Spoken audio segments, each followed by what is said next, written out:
where he primarily learned and practiced meditation. In 1996, a Reiki master taught him Reiki, and he has been giving and receiving Reiki treatments with his mother and other people ever since then. In 1999, he went to the University of Saskatchewan to study engineering physics. During this time, his interests in spiritual energy subjects grew greatly. Examples: spiritual energy anatomy, spiritual energy healing, intuition, and more. He dedicated an entire summer in 2001 to his study and practice of these subjects and has given them much attention ever since. His scientific perspective has caused him to be rather critical of the information available on spiritual energy subjects and his own observations. His present understandings presented in his article, Introduction to Spiritual Energy and Spiritual Energy Anatomy, was obtained in about 2004 and has been continually confirmed by new information he has come across.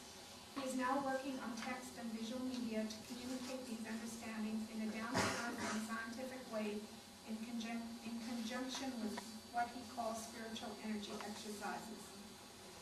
Spiritual energy exercises are very familiar to Qi-Gong, but differ in individual attention each parts of our spiritual energy anatomy gets. Brett uses these exercises to maintain his own general health and to increase the strength of his spiritual energy anatomy, which he is finding to greatly increase his awareness of spiritual energies associated with himself, others, and the environment around him. That's a lot to read out. So spiritual energy has been given a lot of different names. And you heard Mark talk about it. You might have heard it this morning as well. Down in this second line here, I did just all the different countries and their names for spiritual energy. Here in North America, depending on who's talking about it, we use these names, but we also use emotional energy, traumatic energy, and various other things. It's already well known in many different ways. It's very interesting how it's different that way. What I'm going to talk about is basically what the title was. Spiritual energy and spiritual energy anatomy, and how that relates into what a lot of people are learning about healing that energy that's inside of us from trauma. Those are from daily life. We get stressed from daily lives and things happen, and it's more in our emotional and mental reality. So I'll just go through some quick history here. This is over 4,000 years old, spiritual energy. Back in the past, people knew about this way better than we know about it now. Maybe it's because we've evolved more with our five senses, that our sixth sense, which is our sense of the spiritual energy, has taken a back seat, so to say. But it's very important, it's very real, and I think society, especially in North America, is growing into it again. I think we're going to see a lot of positive things coming from that. All these places where you get the different names from, different traditions, they've been aware of spiritual energy. They've also been aware of spiritual energy anatomy as well. And that information varies a lot. Like, you're using your extrasensory perception to try to become aware of something, just by feeling it. Like, a lot of you have felt intuition and used your extrasensory perception from then before. But how clear is it? How certain are you when you get a feel from somebody what that feeling means? And now try to build an anatomical structure of another human by just sensing it. It's very difficult. But there's a lot of people have done a very good job in that. And most of it has come from traditional Chinese medicine and India. I can't say it very well. Ayurveda? Is that how you say it? The Ayurvedic text? That's where most of spiritual energy anatomy comes from in the past. Presently, there's lots of information sources on spiritual energy anatomy. I'm just learning a little about that. You can see the different practices there. Mark talked about martial arts. That's where most of it's come into North America from. Because, people like fighting, especially males. The alpha and testosterone thing gets it going. But the martial arts with the spiritual energy, which is mainly Qi-Gong meditation, that's a very powerful thing for martial arts. And you usually only see that when people really get good. And masters are aware of this stuff because it's very real. And it's very advanced sensory perception. And it's an advanced state of being. In India, yoga and meditation is their as well, which is used for very different things. I think you guys just use it for health and awareness rather than combat. Modern times, the awareness of spiritual energy has come into scientific study. Dr. Valerie Hunt was the first person in North America to really publish good work and consistent work with a lot of information on her modified EEG. The way her studies were is that the EEG picks up your heart, your lungs, your brain, right? You filter that stuff out, and at higher frequencies you get very subtle signals, okay? And she corresponded that to spiritual energy. And the way she did that, well, she did that in a lot of ways. She used electromagnetic fields as well to gain more understanding. But her Rolfing study is the famous one.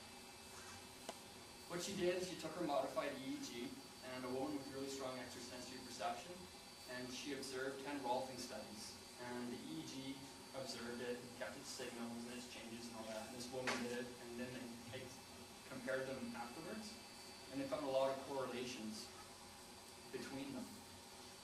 And basically, she confirmed the existence of spiritual energy, the human aura as well. The chakras were involved. That's their PowerPoints. You'll see that later in the talk.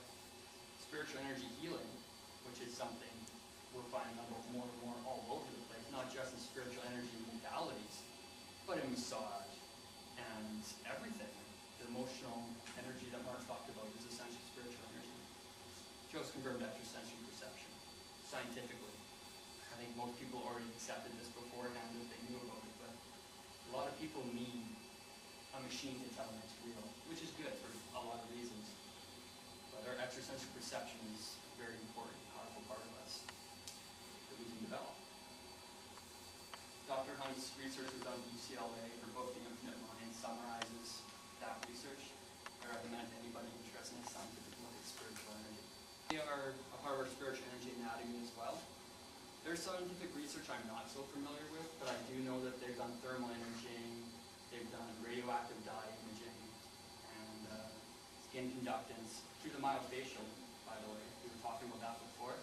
They seem to have identified ingredients to be in the myofascial underneath the skin. And so I didn't get any images I wanted to, but there are images out there, but they're not easy to find. I don't know. But a lot of people reference them. This website down here, that is an extremely good website. I didn't get a chance to go through it thoroughly enough to try to find any of that information with images, but it might be there. And if you want to see the meridians, learn about the meridian points, how to work with them for different alignments, and other such things, that's a really good website. Very easy to use. Just gotta write that down for everyone. The meridians have also had numerous acupuncture benefit studies, which helps validate their realness. It's kind of suggestive, but we're just getting into the scientific study of this thing, and we're doing pretty good right now. Valerie Hunt really made a big movement for Rolfing study, and some of our other stuff as well. So the way we understand spiritual energy, the part that runs through our aura and our meridians, and gets caught up in our muscles and our organs from trauma, is that it's what we give our attention to. Okay? So if we give our attention to presenting the information that you guys need to hear for your greatest good, whatever helps you in your life, presenting information to you that helps. That intent or that attention I give to that thought brings a spiritual energy around me and through me associated with that attention. You understand? So the spiritual energy associated with what we give our attention to cultivates that spiritual energy to us, and it becomes a part of us, and it becomes channeled out into the world around us as we express ourselves, because our spiritual energy is expressed.